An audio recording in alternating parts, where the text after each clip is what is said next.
Va, matai, sakiau. Natūralūs, tipo tomatai, kečupas, bet be jokių tokių priedų. Ir tikrai, vat, tik tai su prieskoniais ten paprika, kurkuma, čilis. Žiūrėjau, kad nebūtų, žinai, jokių tokių dalykų. Žinai, nes košę ten pirkausi darytis, dar kažką. Tai ir skanus geri patiko, ir va, sojų valsoja, valsoja. Muštardą irgi pirkau va tokią gerą, kad būtų be tų velnių. Alyvogės nusipirkau pabandyti ir pas jas valgiau, labai norėjau, nes, žinai, kaip Graikija, alyvogių šalis.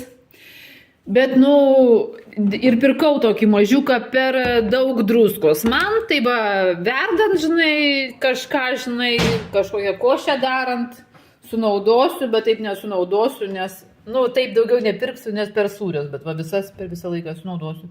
Nusipirkau mėtinių bambonkių, mėtinės su eukaliptu, bet cukraus, su stevija. Stevija tai cukrus iš augalo. Tai būna, žinai, ar iš ryto, ar vakare, jeigu užsimanau valgyti, o dar negalima valgyti, tai bambonkę, va, turiu. Šitą lėkštutę, va, mano, paisinę. Vieną suvalgiau, kitą įdėjau.